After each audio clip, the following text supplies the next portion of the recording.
The one, the only Nigel Farage, the Reform Party leader and the man who led a revolution in that part of that beautiful country, the United Kingdom. Great man, lovely to see you.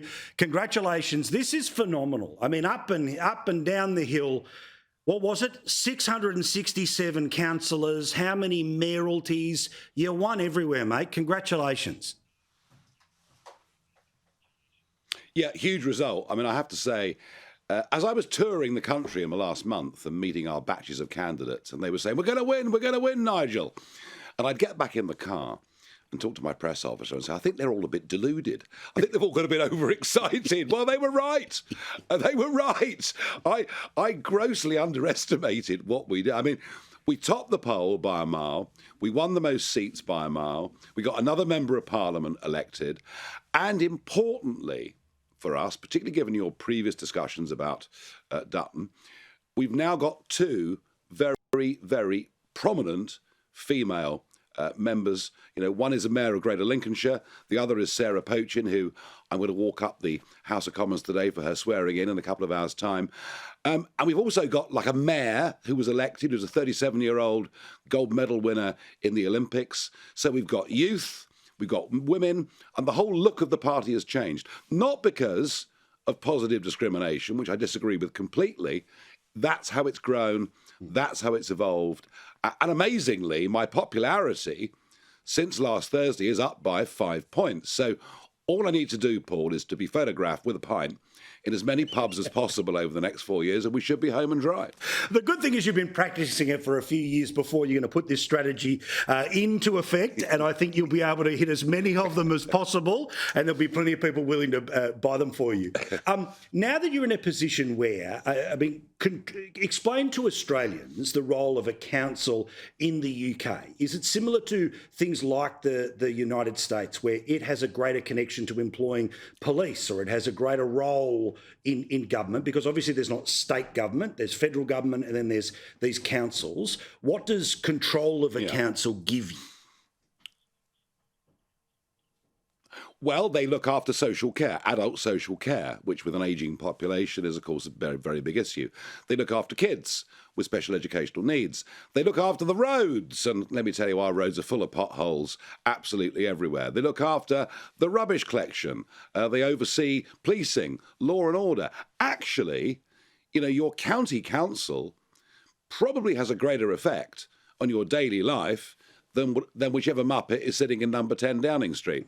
So they really do matter. And for us, you know, we literally have gone from nothing overnight to establishing a massive base in local government across England. And we're going to go on next year for the Welsh and Scottish Parliament elections, where we're going to do well. And yeah, you know, we've got the big M, momentum. That's what's going with us. And do you know why? Do you know why? Because we're optimistic, we're fun, we have a laugh, and we're unashamedly pro the family, pro communities, and pro country. And we don't believe in woke. All of our new councillors this week are told they've got to do DEI training. Let me just tell you something. None of them are doing it. Yes. They'll be sent the link. They won't touch the link, and it will not affect them into the future.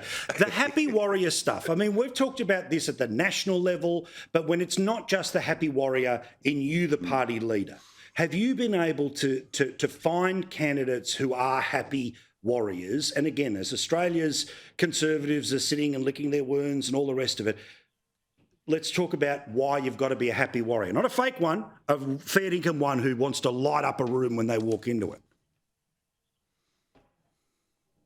Well, real people laugh and real people cry and real people have emotions. Yeah. And generally, Conservative politicians around the Western world are very often some of the stuffiest, dullest, most boring people that you could ever possibly meet. Thank you. And I think it was true, isn't it? You know, I mean, you sort of turn up to a Conservative Party meeting and there's sort of, you know, just people that you wouldn't really bother to spend too much time with. Our people come from all walks of life. There's loads of passion. But above all, you go to a reform meeting, it's like a rock concert. People are so full of optimism, of hope, of belief that we can turn this around. And if you think about Trump in America, you know, Trump Yeah, sure, he's hard-hitting, but also he can be very, very funny as well. And I do think that humorous, that human side is absolutely what Conservative leaders need.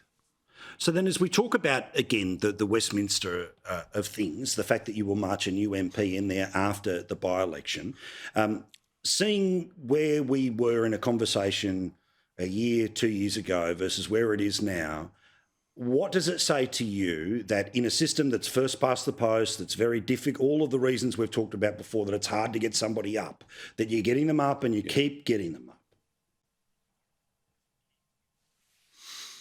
When you start to look like a winner, it kind of just grows on itself.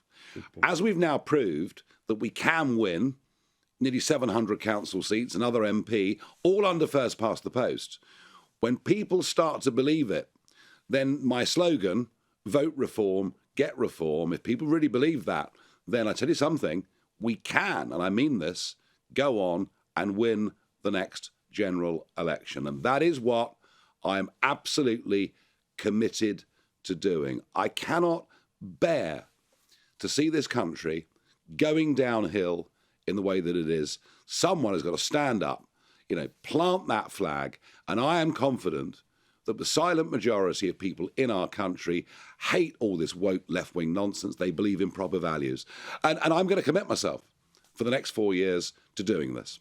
That, of course, means that you would end up as the Prime Minister. And I know you don't want to get ahead of yourself, but the goal is clear. And when there's a clear goal and all of the things we've talked about tonight, you start to make your way. When they talk about how all politics is local, right? And you've obviously got now this foothold of local government. Does that help better inform you about where you need to be and about what's really happening in the world, that helps you in the momentum to potentially putting yourself into a place to be a contender for PM? We're all good at some things in life and bad at others. I'm bad at most things. But the one thing I'm good at, I'm actually quite good at understanding. I'm good at understanding where public opinion is. Yeah. And I enjoy going out into crowds, meeting people, having little chats. And I think that foothold, or big foothold, I mean, don't forget, we are outright controlling 10 of the biggest counties in England. That's awesome. Some of them that were held by Labour, more that were held by the Conservatives. I think that's going to get me even closer to the ground of where public opinion is on so many issues. People are crying out for principle, crying out for leadership. Because frankly, what we've got from the other two parties that have run this country for over 100 years, frankly, a bunch of incompetents who seem to have no idea what they're doing. And they're all panicking. I mean, the Prime Minister said in response to our win, we're going to go further and faster. I've no idea what he's even talking about. And the Conservatives will have another civil war and probably their seventh leader in the space of 4 years. And we're just going to crack on. Now, I just got a couple of minutes. Your reflections on the Australian election and what to say to people who may well have voted for the team that is half of what the government is now. Well, obviously, it's very disappointing. I think Peter Dutton is a very decent bloke, but he lacks that bit of spark. He's not a great smiler. I just think that to invigorate people of a conservative mindset in the modern world, you've got to have that flash, that spark of inspiration. And I'm not saying this to do Dutton down. Obviously, the Trump thing wasn't helpful. Putting America first has caused some issues for Australia. But I don't think it's just that. I think one can overread the Trump effect on Australian politics. I just think that the Australian, small c conservative movement just needs to find something a bit more inspiring. And as I say, I don't want to be rude, but that's how I feel about it. No, fair point. Thank you, mate. I really do appreciate it. Congratulations and nice to have you back. And wasn't it good to see that some media has worked out that we have a chat each week? I think we've been doing it for a couple of years now, but good on them for working out. Did you know Nigel Farage talks to Sky News? Geez, they're on the news, aren't they? They're on the beat. Exactly. Love you, mate. We'll see you soon. There he is, Nigel Farage.